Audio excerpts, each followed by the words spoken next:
to the first of our two-day webinar series. We have partnered up with one of our favorite partners, which is BVXL, to bring you guys 10 pitfalls to avoid when replatforming to Shopify Plus today. So I am really excited to kick this off. Like I said, it's a two-day series. We will be back tomorrow with more. But with that said, let's go ahead and jump into day one. So quick couple notes before we get started here. If you guys have any questions as we are going through this webinar, please do not hesitate to use the Q&A function in GoToWebinar. If you're in your control panel, there's a little tab that says questions. Just click on that, and anything that comes to mind, you can fill that out and submit that, and we will have dedicated time for Q&A at the end, and we will get to every question. And that is pretty much it. So let me introduce you guys to the presenter that you will be hearing from today. His name is Andrew Pizzula from BVXL, and he is the Director of E-commerce Solutions. He is their Shopify Plus Solutions Lifeline, and with over 5 years of e-commerce platform experience, Andrew creates and implements solutions strategies for new opportunities. He has worked closely with Zendaya, Frame Denim, The Giving Keys, K-Swiss, Oscar de la Renta, Jewelry.com, and more, so a lot of really big brands. At BVXL, he leads the e-commerce solutions team to achieve one primary objective, and that is to ensure that every client that replatforms to Shopify receives the highest quality web store possible. So that's a little bit about Andrew, and we're really excited to hear from him today. And now let's go ahead and take a look at the agenda that he will be taking you through here today. And I will go ahead and hand it over to Andrew now to take you through the summary and take it away. Great. Thank you, Peter, and appreciate the introduction. Again, my name is Andrew Pizzula. I'm the Director of E-commerce Solutions at BVXL. Just to reiterate, I'm responsible for business development and working on all the replatforming projects from various platforms like BigCommerce and Magento, and migrating them to the Shopify Plus platform.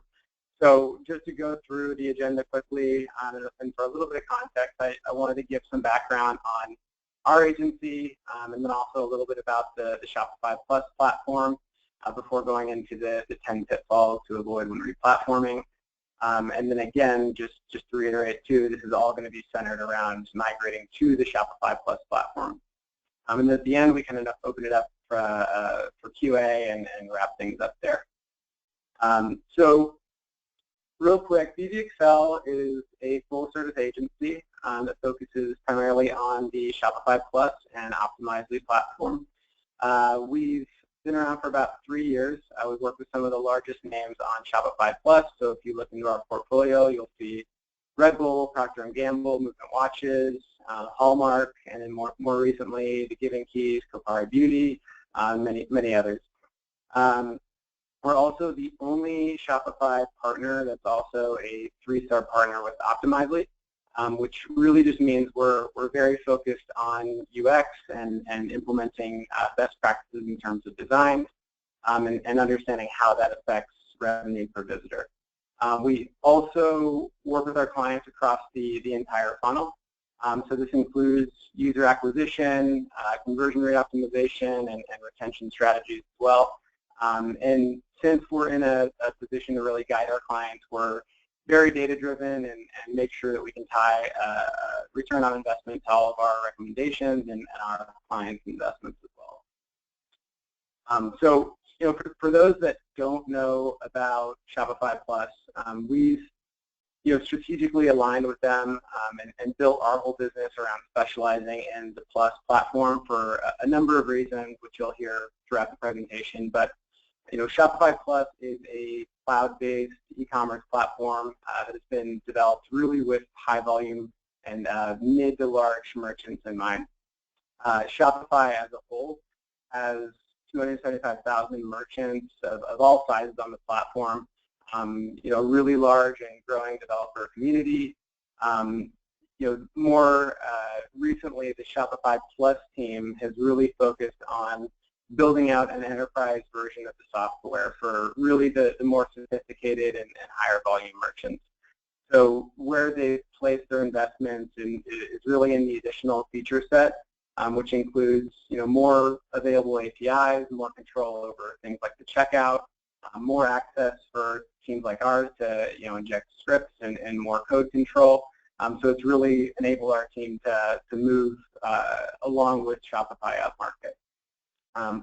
The platform itself is very robust, offers a ton of flexibility and all of that, which traditionally would be a really high price point. With other enterprise applications, it's very, very disruptive in the market. So with that all said, I can go into the 10 pitfalls to avoid when we're replatforming to Shopify. Now that you have a little bit of context about where we're coming from and a little bit more about the Shopify platform. So as I go through this, please again jot down any questions that you have, and we can address those at the end. So the first one I want to go through is the first pitfall is I need a platform that will allow me to develop anything I want. And for me, this has been really the most notable shift in the market. And if you've heard our founder speak, he's said this all the time, that there's a real shift in the e-commerce platform space where the platform has really gone from the suite of the CTO to the CMO. And I completely agree with this. There are on-premise solutions like Magento that give you a ton of development flexibility.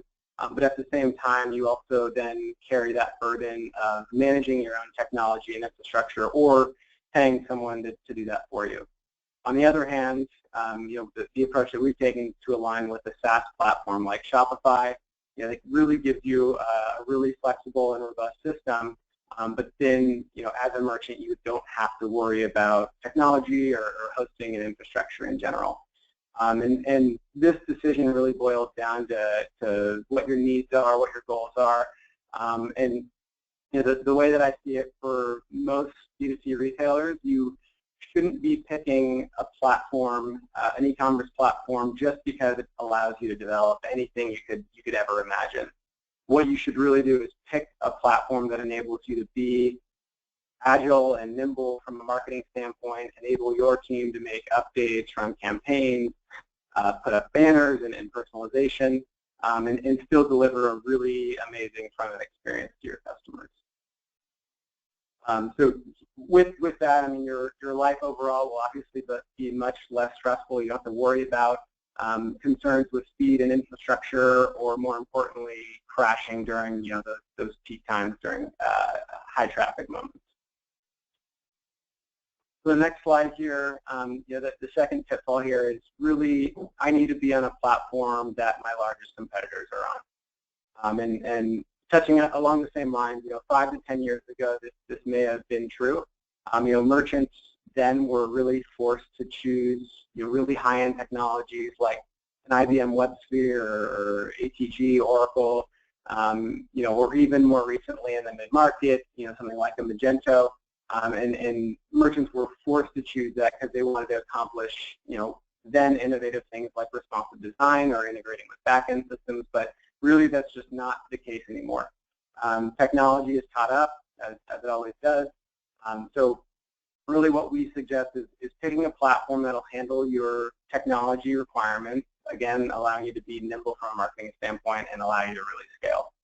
So from a front-end perspective, Shopify has a very, very flexible system, and then the APIs that are now more recently opened up allows you to build a lot of custom functionality and integrate with virtually any back-end system as well.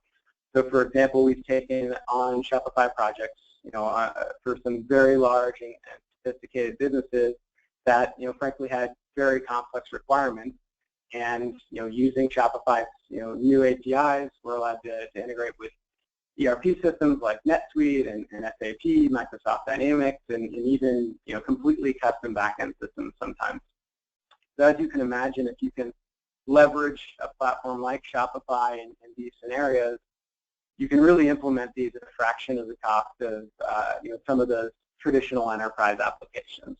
And if you can take advantage of that, those companies are much better off, saving that money and throwing it at marketing, driving traffic to the top of the funnel, and really drive the business forward that way.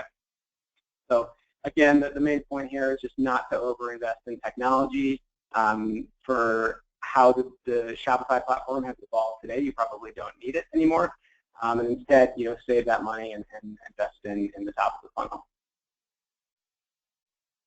So pitfall number 3 is shiny object syndrome. So, many companies, will come to the table with some really great and interesting and sometimes crazy ideas. So whether it's, a product builder, virtual reality shopping, a virtual fitting room, I want to upload my face and try out glasses, whatever it is. And big ideas are great and they're all possible, but that shouldn't give you tunnel vision during the process. So what I always suggest is really to back up, understand what the business goal is, understand why you're doing this replatform, what challenges are you having with your current platform, and set KPIs. It's always good to have that baseline of numbers, whether it's traffic increase, conversion increase, AOV increase, whatever it is, it's good to kind of lay the foundation. And from there, it's much easier to build a project plan around that. And then the list of requirements or features that really will address those goals. After we get, that phase 1 up, let's work iteratively from there and implement the big ideas down the road. So pitfall number 4, I want to have the most unique looking site out there. And this comes up especially with brands that, really have an importance on their image. And, the biggest point is that there's a balance that you want to strike here. Because at the end of the day, everyone wants a really unique site. It's the face of the brand. It's important to get that first impression right and get that across on the home page.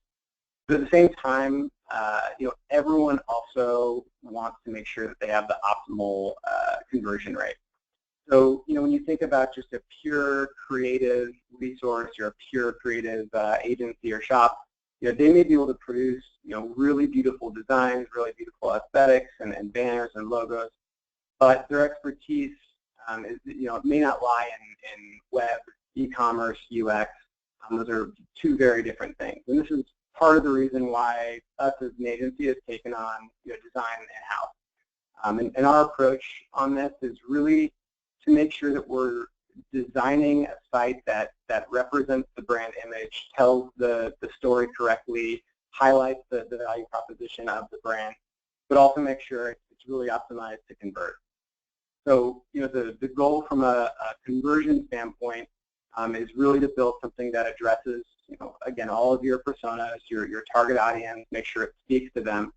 And then from a structure standpoint, still make sure that the site is really easy to navigate and allows your audience to find exactly what they're looking for in the fewest clicks possible, and try to remove all the barriers to have them check out and convert into an order. So again, bottom line is make it unique, but not to the detriment of UX and conversions. The next one here is number 5. We must preserve all the features. So obviously this is important, and with all clients we evaluate.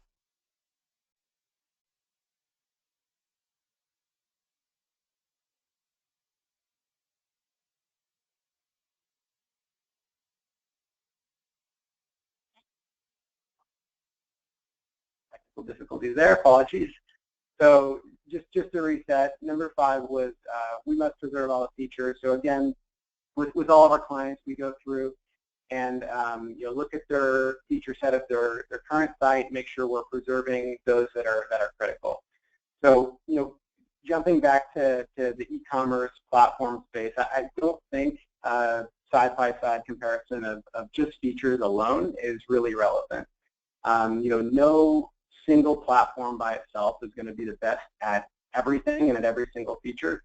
Most platforms will overlap in their feature set, probably 80 to 90% of their list, but may handle certain things differently. For example, when we're looking at Shopify, it has a great feature set out of the box. The biggest thing is it's always worth exploring how that feature set can handle your business requirements. Or if you can explore changing some of your business workflows or requirements to fit within the native platform. And that especially holds true and is especially relevant if that doesn't impact your revenue. Looking beyond that, if there are features that don't exist that is a requirement, that's the beauty of having a really healthy ecosystem around the platform. So first, we would want to look at the apps, make sure that we don't have to reinvent the wheel if there's an app out there that will accomplish your goals. And then if you take a step further than that, there's always the ability to go through custom development, because again, Shopify has those APIs available that really enable you to do that.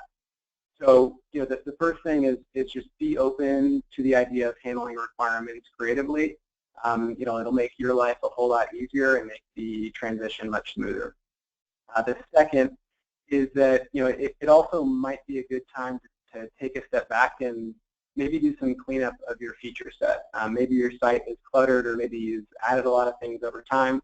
So it might be a worthwhile exercise to go through, look at specific features, especially those that are really unique and custom, and see if they're still relevant today or still bring a lot of value to the business.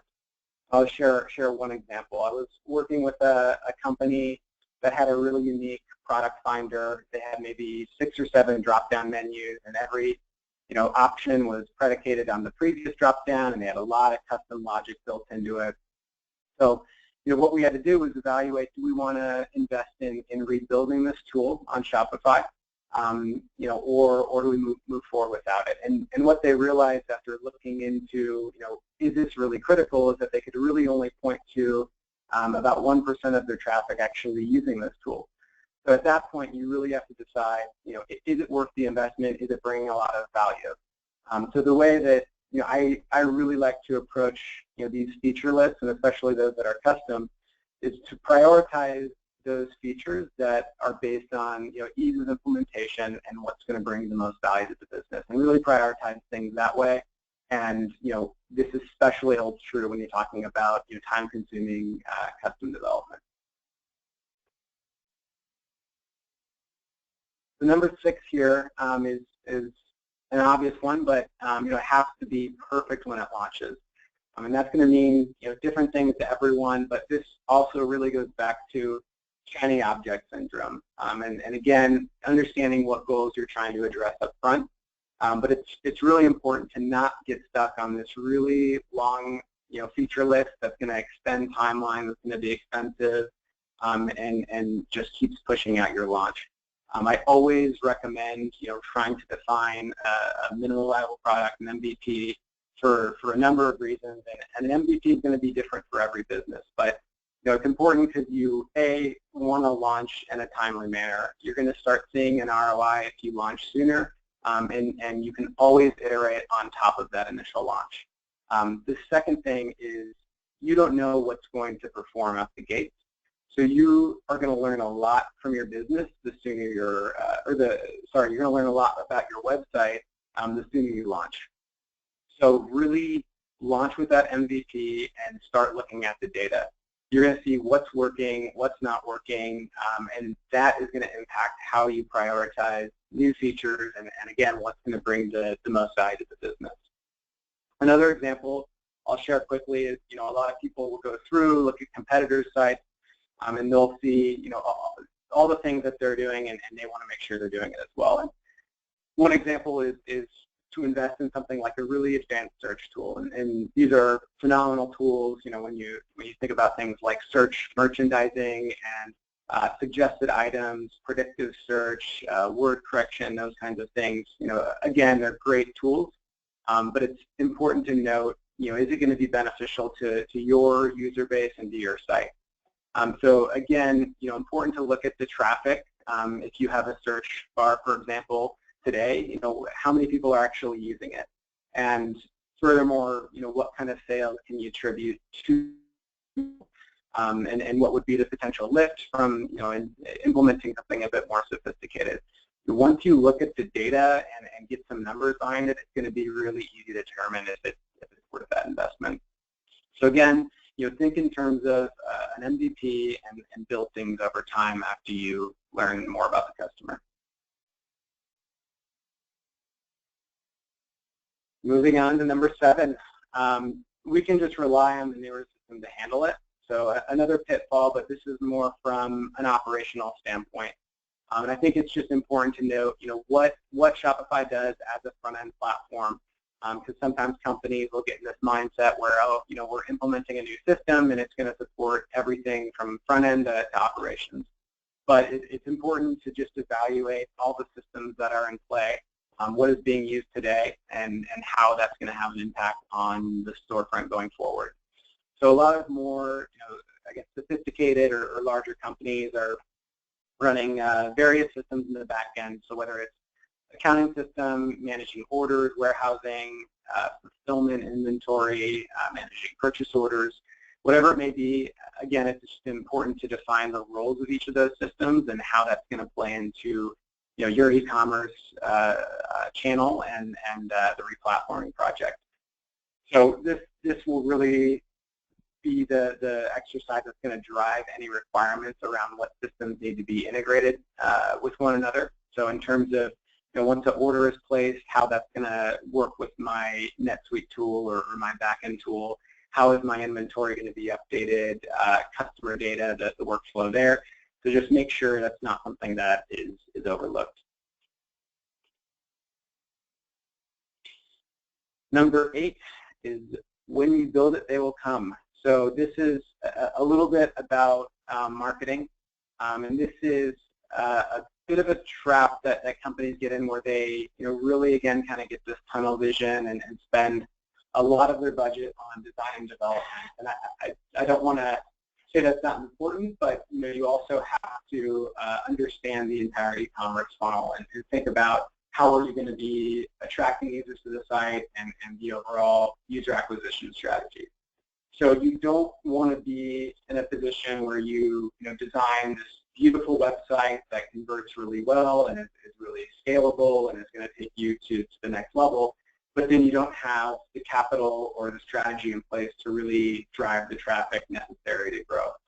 So the biggest thing, again, up front is to evaluate your traffic, understand what channels are working really well, and focus on those channels that are most profitable to the business, whether it be paid social media marketing, affiliate influencer marketing, or maybe a strategy around PPC, SEO, or content strategy.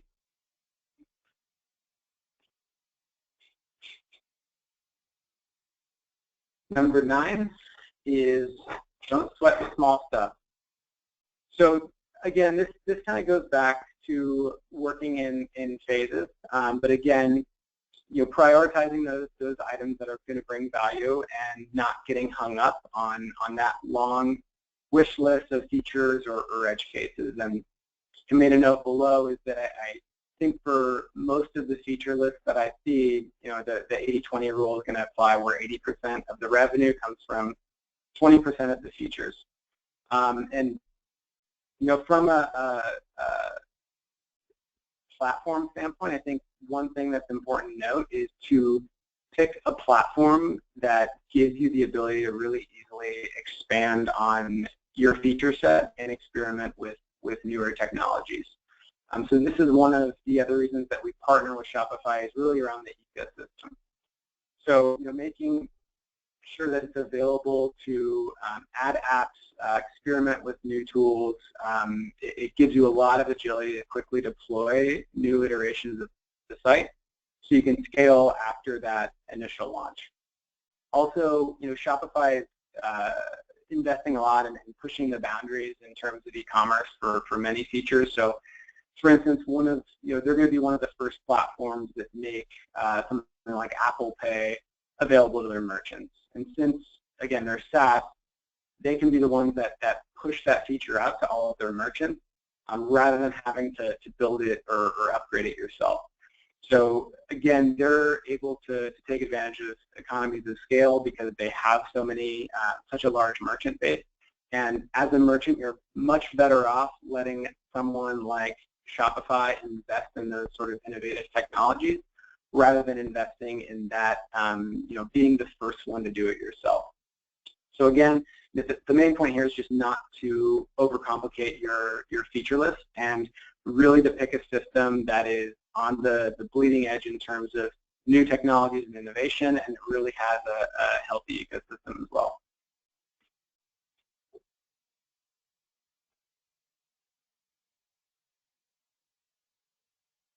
Number 10 is thinking that features will work.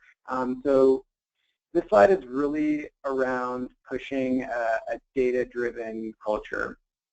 So I was at a conference recently and heard an acronym, and it was HIPPO, and it stands for Highest Paid Person's Opinion. And I think a lot of teams fall into this trap where, again, they go through the competition, what they're doing, what their sites are, what kind of functionality it has, and they want to replicate everything. And if everyone is sitting around the table and just thinking of ideas, making random suggestions of why things will work, that's obviously a trap for a number of reasons. But one, it's not the best way to really prioritize tasks or make a decision. And two, going back to the acronym, it's really just going to be seniority that wins that battle. But if you really sit down and install tools that allow you to look at the data, data is always going to trump seniority. So that's why it's, again, great to have a system that allows you to really easily experiment with new tools and new apps, and be able to really reference that data to see if that experiment was a win. If it proves to show that that app or customization or design tweak or whatever it is resulted in higher conversions, it's a very easy decision to keep that and implement it in the strategy. If not, you trash it. So there are a ton of tools out there that are really accessible, and a lot of them are already pre-integrated into Shopify. But tools like Google Analytics, I think people can spend a lot more time in there and kind of deducing what makes sense and what where the investment should be. And then also something like Optimizely, which are the second session is built around. But this really gives you everything you need, at least from a starting point, to start analyzing things around your traffic and what users are doing on the site. So where the users are coming from, what channels are the highest converting, where are our users bouncing from, where are they going, or what's the journey on the site, where are they dropping off, what's the conversion rate, why aren't they converting. So again, having this visibility and having access to this data really allows you to focus your efforts on where things are going well, and then fixing those that are failing. And again, with that said, this ties in nicely with our next session with our Director of CRO, Todd, who is going to be talking about optimizing, leveraging tools like Optimizely and different methods and strategies to implement moving forward. So that concludes my piece of the presentation. So again, the top 10 pitfalls. So hopefully, you guys, saw some value out of this, and hopefully got the wheel spinning a bit more. And happy to open it up to any questions now. All right, hey guys, this is Peter again. I am going to be handling the questions here. So if you guys have any questions, please make sure to get those in now so that we have time to get to everybody before we wrap here. So let me go ahead and pull up the first question here. So the first question is, how flexible is Shopify? Can I develop custom functionality on the Shopify Plus platform? Sure, that's a great question. So I think the first thing, there's really two sides to this. So first of all, there's front-end flexibility, and one thing you just have to keep in mind is Shopify is a front-end platform. So for example, at BVXL, what our team specializes in is really the theming language and the customizations of Shopify from a front-end standpoint. So understanding, how things are laid out, how the theming templates are structured, there's a lot of control. And then furthermore, on Shopify Plus, it actually gives us an additional level of access for things like the checkout and taking the front-end flexibility much further. The second side of it is really around, to answer the question, is really around functionality. And one thing to note, and a big differentiator of Shopify, is that all of the custom functionality and including the apps and extensions are done through the API. So there's a couple reasons why that's important, but one is that having those customizations sit outside of the Shopify system is really what allows the platform to be very scalable and not be impacted with upgrades. So in terms of custom functionality, there are obviously there's a large ecosystem of apps that are available for you to extend the functionality of the site. Then you also have the ability to build your own private apps that are either very custom or maybe a piece of functionality that is really just unique to your business. So those custom apps, again, would live outside of the platform, and you have complete freedom of developing your own custom code, and that would interact with the Shopify platform through the APIs. So that addresses, again, front-end flexibility and the custom functionality. And then the last piece I'll mention, which just to reiterate from my presentation, is those APIs also give you that ability to integrate with various ERP systems, back-end systems to pass that data back and forth as well. All right, cool. So next up, a question from Jeff here. How can the use of Shopify lower your bounce rates? I guess there's a couple here. So is there learning about how to design the homepage, what to have on it, and what to keep off the homepage? Yeah, no, that's a great question. And I think the biggest thing, and it kind of goes back to my slide around having a unique design. And again, the most important thing is just from a creative standpoint is making sure you're accomplishing the goals of the brand. So whether that's really telling that brand story, or maybe the homepage is really around pushing the products forward, but that design is going to be different for every single customer based on their audience, based on their brand, based on who they are. So from a design perspective, there's, again, that art between balancing, the brand story and conversion. In terms of balance on the home page, the design is going to be a direct reflection of that. So again, it's really understanding who your target audience is and what's going to speak to them, and what is their most likely path on the home page. Another, not to put off the question, but I think one of the ways that we approach this is really by leveraging Optimizely, which Kitab is going to speak about in the next session. And the way that we leverage this tool is to really A/B test, certain hypotheses of the site. So maybe, we have two theories or scenarios of homepage layout and messaging. What we could do is, through Optimizely, test the various home pages and see what performs better. And you can monitor the bounce rate based on that, and really just move forward and again, learn more about your customers based on that data. All right, sounds good. Next up, from Mehul, hope I got your name right. When migrating to Shopify, what limitations does one face in terms of retaining Google ranking? That's a good one. Yep, absolutely. So this is going to highlight just a couple of features that are in Shopify, but obviously there's going to be a lot of just legwork and upfront discovery and making sure we're retaining that SEO to the best that we can.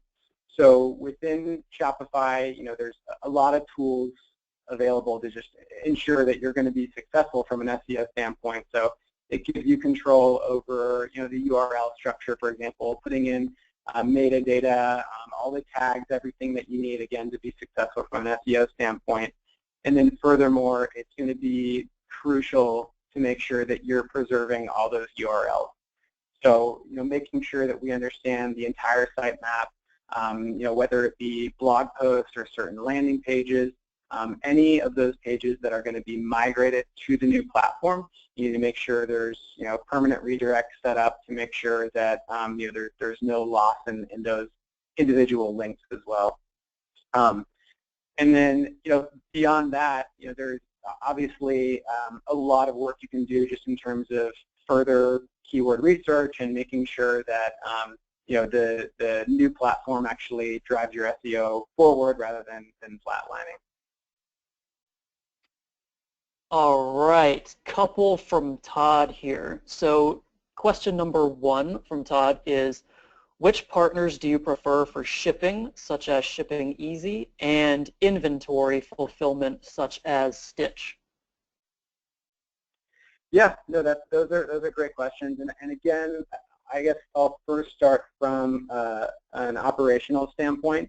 It really is going to just depend on the sophistication of the business. We work with companies that live out of very few systems because they have a small catalog and not a whole lot of inventory to manage out the gate. And with that, there's some are working with as small as basic spreadsheets or QuickBooks, and then it obviously builds up from there. So we've worked with customers. Again, there was Stitch Labs was mentioned, Scubana, and then on the more enterprise ERP side, we have NetSuite, Microsoft Dynamics, and SAP. But that conversation goes much, much deeper than the e-commerce platform. So it goes around, warehousing. Are you managing your own warehouses? Is it international shipping? Is it you need the ability to manage all of your purchase orders? Are you dealing with drop shipping? So there's a lot of questions on really pointing companies in the right direction from an ERP or back-end standpoint. And then from there, it's just a matter of making sure that all that data is flowing properly in and out of the front-end system. Cool. One thing I can actually say there on the shipping side, while I can't vouch for its integration into Shopify or Shopify Plus or any other kind of ERP, I've used ShipStation in the past, and I thought it was really awesome and it made shipping easy. So there's another one to look at. Yeah, no, that's a good point. And one other thing I'd just add to that is with Shopify, there's obviously tools built in to very easily integrate, just basic rates around UPS, USPS, FedEx, and all the basics. And then to really take a step beyond that, ShipStation, I absolutely agree, gives you a lot of functionality around some specific rules and printing shipping labels. There's tools like Shipper HQ, which give a level of sophistication as well in terms of really advanced rules, give you some tools around multiple warehouses, shipping from multiple origins. But again, it's going to be different for every business. Cool. Next up, so question number 2 from Todd is, how easily does Shopify Plus integrate with other channels like Amazon, eBay, and which partners, if any, do you recommend for channel management? That's a great question. So there are going to be native feeds that are built into Shopify. So channels like Amazon are very easy to achieve. On the more enterprise end, there are companies that are also leveraging tools like Channel Advisor, which again, that's I would say a more enterprise level platform, but obviously a lot of sophistication around multi-channel management, and that can easily be tied into Shopify as well. And there's also tools like Stitch Labs, where their whole value proposition is really centralizing all the orders, whether it comes through your online channel or other channels like eBay and Amazon as well. Cool. All right, next up, this is a bit of a doozy, but so about shipping. So what solutions are available in Shopify and Shopify Plus when handling shipping from multiple warehouses? To be precise, I guess his exact situation, one warehouse ships to 5 countries and the second warehouse ships to 10 countries. is it possible to separate shipping destination from table rates, I guess, compared to using manual table rates? I hope I got that question right, Mehul. But that's the question. Let me know if you need me to read it again. No, I think I got the general gist of it. But you know, the biggest thing is that, you know, the Shopify tool, I think the most important thing to note is that it gives you a baseline level of shipping rates. And obviously, when you get to the complexity of multiple origins, it really is going to extend beyond the native functionality, which it should. Again, it's more of a front-end platform. It shouldn't be thought of as your operational tool. So when you take a step further, you know, and beyond Shopify, there's a few tools out there that can accomplish that. Some are, you know, when you talk about multiple warehouses, multiple inventory locations, on the enterprise level, a lot of times the ERP handles that. For companies that aren't yet on that enterprise type of application on the back end, we'll leverage, you know, a lot of tools that are available actually in this space. So one I would actually just call out is a tool called Skubana, which really is, to be honest, very disruptive in the space and is providing a level of sophistication that you know, ERP systems typically handle, but at, you know, a very competitive price point. And that actually, you know, the reason I thought of that is it actually addresses that need around having multiple warehouses and then assigning each of those warehouses to a specific country or state or location. So it actually does some really intelligent order tracking and order routing on the back end. So that would be one I would definitely reach out to.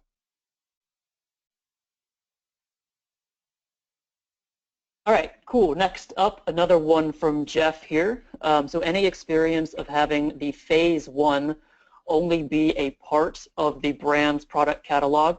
So for example, maybe starting with a sub-brand of the overall brand so the organization can get comfortable with the change. Yeah, I mean, I think that is a great approach, and again, it's just going to depend on, you know, the specific goals of that brand and the overall brand. But I think, you know, given that Shopify is such a disruptive force, I've actually seen that be a trend where, you know, maybe some large companies have really, you know, invested, you know, their life savings on implementing an IBM system or something that was in the 7 figures to really implement long term. And if they want to either A, experiment with a new brand, or maybe B, they want to experiment with a new market, and maybe they want to localize one of their sites. Trying to accomplish that on an old, antiquated technology is still going to cost them an arm and a leg. So using something like Shopify is actually a really, really good tool in that scenario because it's, you know, relatively speaking, very low cost, and still gives them, you know, a level of you know, the front-end experience and design, you know, that is really going to be comparable to some of the older solutions. So certainly I would say, you know, if there's a scenario where, you know, you're experimenting with a new brand, and especially if it's, you know, not super critical to the business today, I think it's a great way to introduce Shopify, make sure it's going to meet the long-term vision of all the other brands, and kind of use that as a test to see if you can, you know, use it across the rest of the businesses as well. Cool, sounds good. So last question here. This is, if anybody else has any questions, this is kind of your last chance before we wrap up here. So another one from Mehul here. Does Skubana handle correct display of rates at checkout? Sorry, can you repeat that? I sure can. Does Skubana handle the correct display of rates at checkout? That would be a great question for Skubana, actually. I can double check on that. I know if Skubana doesn't, there are a lot of tools out there that, you know, allow, again, specific business logic to, based on like certain origin or certain shipping methods, or based on destination, to send back live rates based on those business rules. So if Skubana can't, then others can. and hopefully Skavana doesn't hate that answer. But it's a good question for them. All right, well, that wraps up the Q&A. Thank you, everybody, for showing up and sticking with us, and thank you to everybody that submitted your questions. They were all very good, and I hope everybody learned a lot. So everybody, please go ahead and thank Andrew for sharing all of his knowledge with us today. I learned a lot. I hope everybody else did. And now, next up, again, we are going to be coming back tomorrow at the same time, and we're going to move on towards from replatforming, which we covered today, onto optimization. So once you are on board with Shopify Plus, what can you do to optimize your site and increase the conversion rates and drive as much revenue as possible through the site? So I'm really looking forward to that. I hope everybody shows up tomorrow as well. I will be speaking, and I am really excited about that. And that is everything. So thank you so much, everybody, for coming out today, and I hope to see everybody tomorrow.